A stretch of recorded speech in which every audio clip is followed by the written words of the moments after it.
দ্বাদশ জ্যোতির্লিঙ্গ স্বামী অচ্যুতানন্দ শিব প্রসঙ্গে কিছু কথা। অন্তিম পর্ব। শিব মূর্তিতে আবির্ভূত নানা পুরাণে অনেক লীলা তাঁর, আপনি তো তা জানেন, তাই বিস্তারিতভাবে যাচ্ছি না, শুধুমাত্র স্মরণ করছি সংক্ষেপে। তার বিখ্যাত লীলা দক্ষ যজ্ঞনাশ। সেখানে এই সত্যটি প্রমাণের উদ্দেশ্য ছিল অহংকার জীবের পতনের মূল। দক্ষ অহংকারী, তার অহং নাশ করা। যে মুখে শিবনিন্দা, সেই মুখ নষ্ট করে সেটি ছাকমুণ্ড করা হলো।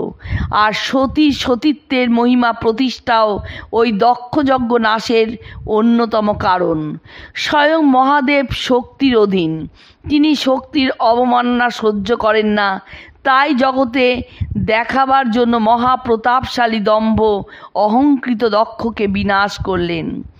আর তার অর্ধাঙ্গিনী দেবী সতীর পূতদেহ কাঁধে নিয়ে বিষ্ণু চক্রের সাহায্যে সেগুলির খণ্ডিত অংশে 51 পীঠের সৃষ্টি করিলেন, জগতে প্রতিভক্তির সতীত্বের মহিমা প্রতিষ্ঠার জন্য। এরপরে ত্রিপুরারি নামের কথাও জানেন। অসুরদের হাত থেকে স্বর্গকে রক্ষা করবার জন্য ত্রিপুরাসুরের 3 ছেলের স্বর্গ মর্ত্য পাতালের 3 ধাতুতে নির্মিত 3টি প্রাসাদ মহাদেব এক বাণে ধ্বংস করেছিলেন। অবশ্য এই বাণ মারার ব্যাপারে মা আদ্যাশক্তি তার বাণে ভর করেছিলেন দেবী সূক্তের মতে। তিনি বলেছিলেন, অহং রুদ্রায় ধনুরাতে নমি। তখন শিব এক বাণে পুরতত্রয়ং বিরূপাক্ষং তৎক্ষণাৎ ভস্মসাৎকৃতম। অগ্নিবাণে রুদ্ররূপী ত্রিপুর দহন করে ত্রিপুরারি নাম পেলেন।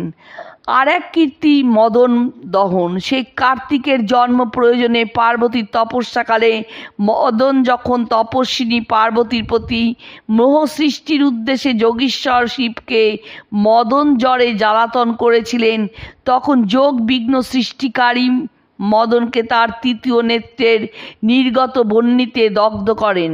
তারপরে অবশ্য তিনি পার্বতীর প্রতি প্রসন্ন হয়ে তাকে বিয়ে করেন এবং কার্তিকের বিচিত্রভাবে জন্ম হয়।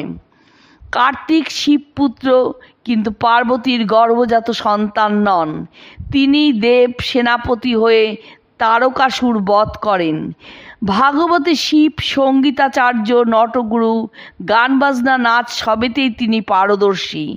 তাকে বলা হয়েছে গায়কপতি।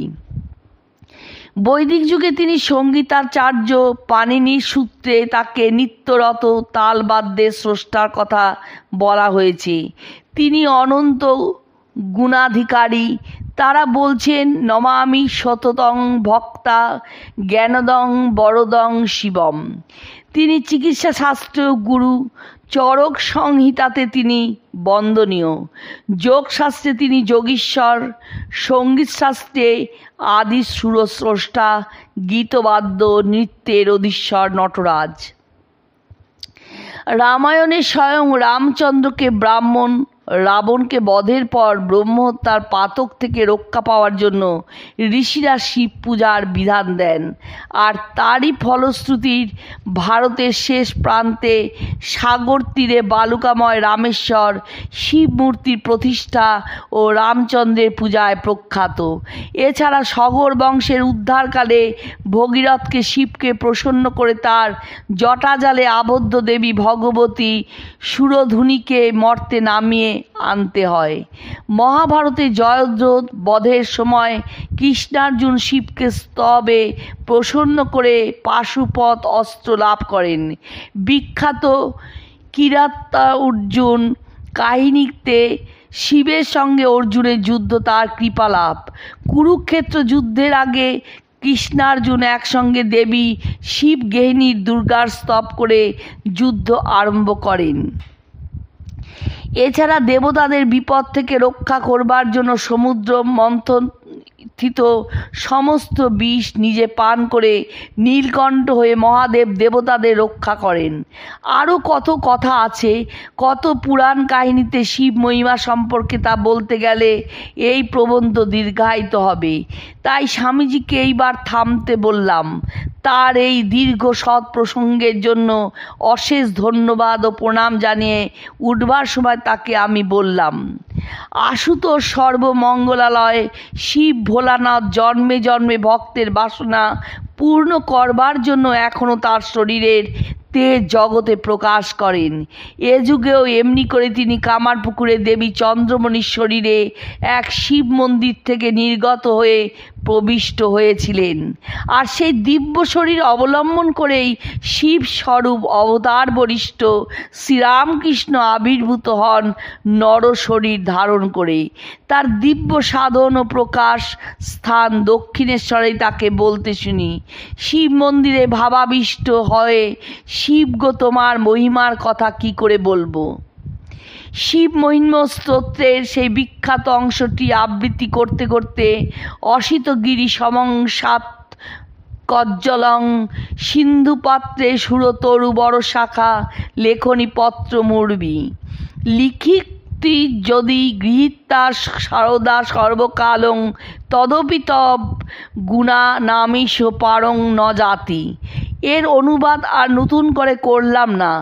অনন্ত মুখে যার গুণের কথা বলে শেষ করা যায় না, আমি অভাগা কোন ভাষায় তার কথা বলবো। তবুও বলি, তার কৃপাতে আমার ইত্যসা বাংমীয় পূজা শ্রীমৎ শঙ্কর পাদয় তব তত্ত্বং ন জানামি কৃদর্শী মহেশ্বর যাদৃশী মহাদেব তাদৃশয় নমঃ নমঃ। কেমন তুমি কিছুই জানি না, বুঝি না, তবুও তোমার কৃপায় তোমার স্মরণ মননে এই প্রবন্ধ সৃষ্টি হলো। এই দ্বাদশ জ্যোতির্লিঙ্গ পুস্তিকাখানি আমার শিবতীর্থ দর্শন ও শিব চিন্তনের লেখনী মুখে প্রকাশ্য এই পুস্তকখানি যার প্রেরণায় লেখা তার উদ্দেশ্যে উৎসর্গিত করা হলো। শ্রীরামকৃষ্ণ পরমস্তু। স্বামী অচ্যুতানন্দ।